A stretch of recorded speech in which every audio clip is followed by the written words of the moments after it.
A very warm good morning, students. So today we are going to start a new chapter in science, which is chapter number 11, and the name of the chapter is weather, air and water. यहाँ हम तीन चीज़ों के बारे में पढ़ने हैं. First one is weather. Weather मतलब हमारे यहाँ का जो मौसम होता है. सेकेंड वन एयर यानी हमारी हवा के बारे में. And third one is water यानी पानी के बारे में. So it is on page number 114. So student, सबसे पहले आपको यहाँ पर एक स्टेपिंग स्टोन्स दिया हुआ है, इन विच यहाँ आपसे पूछा गया that have you ever seen the weather news on a television channel और इन अ न्यूज़पेपर. आपने कभी भी न्यूज़पेपर में या टेलीविजन पे, टीवी पे मतलब कभी भी वेदर न्यूज़ सुनी है, यानी मौसम की जानकारी ली है न्यूज़ के ज़रिए? अगर ली है तो आपने देखा होगा कि वो लोग जब वेदर की इंफॉर्मेशन दे रहे होते हैं तो वो कुछ सिंबल्स यूज़ करते हैं. सिंबल्स मतलब कुछ पिक्चर्स यूज़ करते हैं जो ईजिली अंडरस्टैंडेबल होती हैं कि वो क्या रिप्रेजेंट कर रही हैं. तो आपको भी ऐसी कुछ पिक्चर दी हुई हैं in which you have to look at this symbol and you have to predict the type of weather they represent. मतलब आपको इन पिक्चर्स को देख के बताना है कि किस तरह का वेदर बता रही हैं. वेदर यानी आपका मौसम. सो फर्स्ट वन देखिए, यहाँ पर सन दिख रहा है आपको. येलो कलर का सन है ये, yellow and some kind of orange. इसमें ये सन जो है वो क्या रिप्रेजेंट कर रहा है? यहाँ कोई क्लाउड नहीं है, यानी कोई बादल नहीं है. It means this symbol is representing a sunny day. Sunny day मतलब जब खिलखिलाती हुई धूप निकली हुई है, कोई बारिश का मौसम नहीं, कोई बादल नहीं आए हुए. ऐसे ही सेकंड वाला देखिए, यहाँ सन तो है लेकिन सन कहाँ है? बादलों के पीछे छिपा हुआ है, यानी इन क्लाउड्स के पीछे छिपा हुआ है. तो ये जो डे है ये क्या रिप्रेजेंट कर रहा है? ये सिंबल कि यहाँ पर दिन कैसा होगा? Cloudy day. क्लाउडी मतलब बादलों से घिरा हुआ. मीन्स यहाँ पर बारिश होने की थोड़ी सी संभावना है क्योंकि सारे में क्लाउड्स आए हुए हैं. And the third one symbol, यहाँ देखिए, यहाँ पर सन बिल्कुल भी नहीं है, सिर्फ एक क्लाउड है और उससे कुछ ड्रॉप्स ऑफ रेन दिख रही हैं. तो ये सिंबल क्या रिप्रेजेंट कर रहा है? और रेनी डे यानी एक बारिश वाला दिन. तो टीवी में जब भी आप कभी वेदर न्यूज़ सुनेंगे ना, तो उसमें इसी तरह के सिंबल से इंडिकेट किया जाता है. अगर पूरी धूप निकली है, मतलब जिस दिन बारिश बिल्कुल होने की संभावना नहीं है, उस दिन क्या होगा? बिल्कुल सन के ऐसी रेज दिखाई जाएंगी. और ये क्या होगा? Sunny day. जब थोड़े से क्लाउड्स आने वाले हैं या क्लाउड्स छाए हुए हैं आसमान में, तो उसे दिखाया जाएगा इस तरह से कुछ कि सन क्लाउड्स के पीछे छिपा हुआ है. और ये क्या होगा? A cloudy day. And the third one, जब बारिश होने की संभावना है या बारिश हो सकती है, उस दिन को कैसे रिप्रेजेंट किया जाएगा? क्लाउड के साथ कुछ drops of rain. So this symbol is representing a rainy day. तो स्टूडेंट, कई बार आपके साथ ऐसा हुआ होगा कि जब आप स्कूल गए थे मॉर्निंग में, तब बहुत अच्छी खासी धूप निकली हुई थी और सन बड़ा अच्छा सा चमक रहा था. लेकिन जब आप घर आने के लिए वापस आ रहे हैं स्कूल से, तब क्या देखा आपने कि वहां पर डार्क हो गया, यानी सारे में अंधेरा छा गया और बादल घिराए हैं, बारिश होने की संभावना हो गई है. तो कई बार आपने मौसम में ये चेंजेस देखे हुए हैं ना, कि कैसे सडनली वेदर चेंज हो जाता है. अभी हम बाहर जाके देखें तो कितनी खिलखिलाती धूप निकलेगी, और वहीं कुछ दिनों बाद या कुछ देर बाद क्या देखने को मिलता है हमें कि बादल आ गए हैं और बारिश हो रही है. तो मौसम में जो सडनली चेंज आते हैं, क्यों आते हैं, हम इस चैप्टर में इसी के बारे में जानेंगे. और ये चेंजेस कैसे आते हैं ये भी जानेंगे. So weather can change from day to day and an hour to hour. मतलब ये जो मौसम होता है, वेदर जो होता है ना, ये पूरे दिन से दिनों में और साथ ही साथ घंटे से घंटे भर में बदलता रहता है. वेदर एक्चुअल में बहुत जल्दी चेंज होता है, क्योंकि आपने देखा होगा कभी धूप होती है, उसके तुरंत बाद कुछ टाइम बाद बारिश हो जाती है, और बारिश बंद होती है तो इतने में फिर दोबारा खिलखिलाती हुई धूप भी निकल आती है. और कई बार आपने ये भी देखा होगा कि तेज़ धूप भी निकल रही है, साथ ही साथ थोड़ी थोड़ी बारिश भी हो रही है. तो वेदर जो है ना, ये डे टू डे और आवर टू आवर बदलता रहता है, और साथ ही साथ ये ओवर द ईयर्स भी एज पर सीजन चेंज होता है. तो आज हम इसमें इसी चेंजेस के बारे में जानेंगे. स्टूडेंट, इसके साथ साथ एक और चीज़ मैं आपको बताना चाहूँगी. आपने वेदर और क्लाइमेट, ये दो वर्ड सुने होंगे. इन दोनों में क्या बेसिक डिफरेंस है?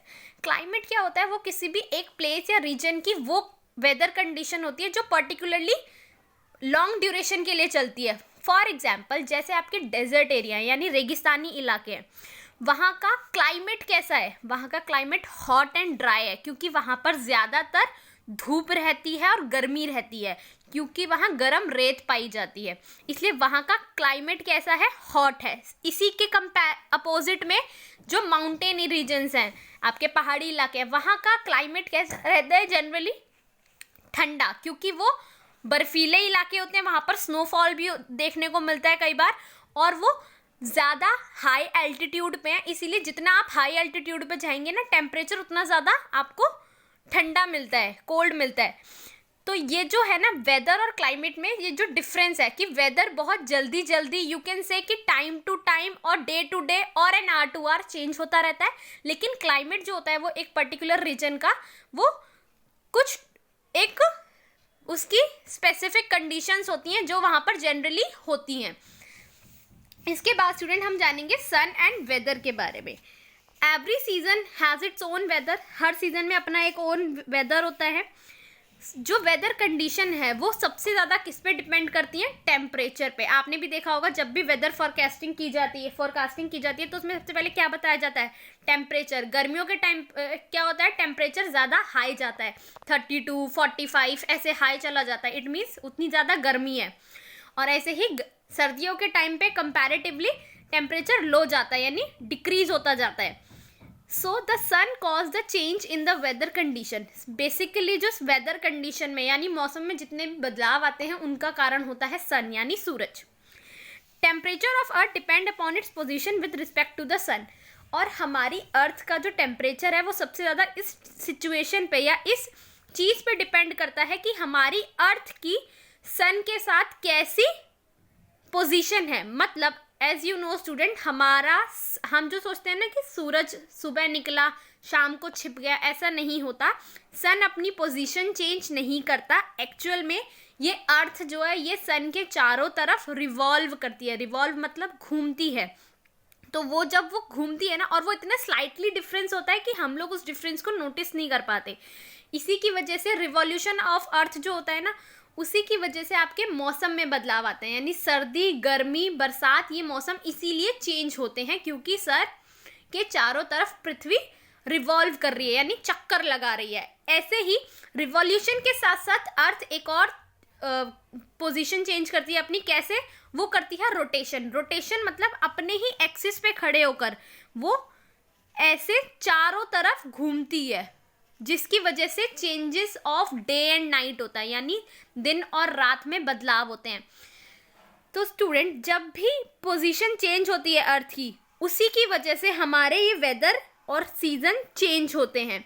आपने नोटिस किया होगा कि दिन यानी दोपहर के समय में क्या होता है, वो कंपैरेटिवली हॉटर होता है, यानी ज़्यादा गर्मी होती है, जबकि सुबह और शाम के टाइम पे उतनी ज़्यादा धूप और गर्मी देखने को नहीं मिलती। इसका क्या रीज़न है स्टूडेंट? क्योंकि दोपहर के टाइम पे सनरेज जो है ना वो अर्थ के ऊपर डायरेक्टली पड़ रही होती है, बिल्कुल सीधी सीधी सनरेज पड़ रही होती हैं अर्थ के ऊपर।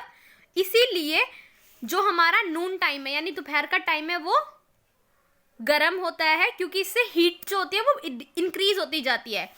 और इसी के कंपैरेटिवली मॉर्निंग और इवनिंग के टाइम पे सनरेज जो है वो डायरेक्टली हमारी अर्थ पे नहीं पड़ती, क्योंकि उन्हें एक लॉन्गर डिस्टेंस कवर करके आना होता है अर्थ तक, मतलब उनको अर्थ तक पहुंचने में टाइम लगता है।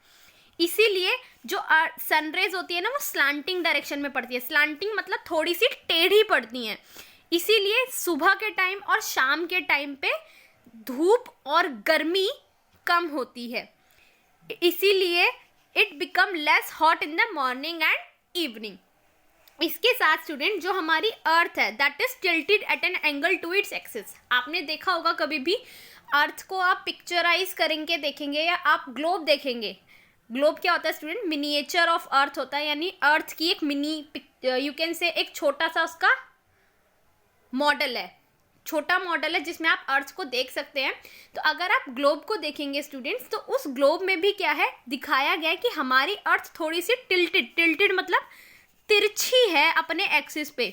वो स्फेरिकल शेप की तो है, स्फेरिकल शेप्स होने के साथ साथ वो थोड़ी सी टिल्टेड है, इसीलिए उसका और हमारी अर्थ जो है स्टूडेंट, ये अर्थ इसके बीच में ऐसा एक लाइन जा रही है, इमेजिनरी लाइन है। इमेजिनरी मतलब हमारी सोची हुई लाइन है ये, और ये क्या कर रही है, हमारे अर्थ, जिसे इक्वेटर कहा जाता है, ये हमारे अर्थ को 2 इक्वल हाफ में यानी 2 बराबर हाफ में डिवाइड कर रही है, जिसमें ये ऊपर वाला होता है नॉर्दर्न हेमिस्फीयर और नीचे वाला होता है सदर्न हेमिस्फीयर।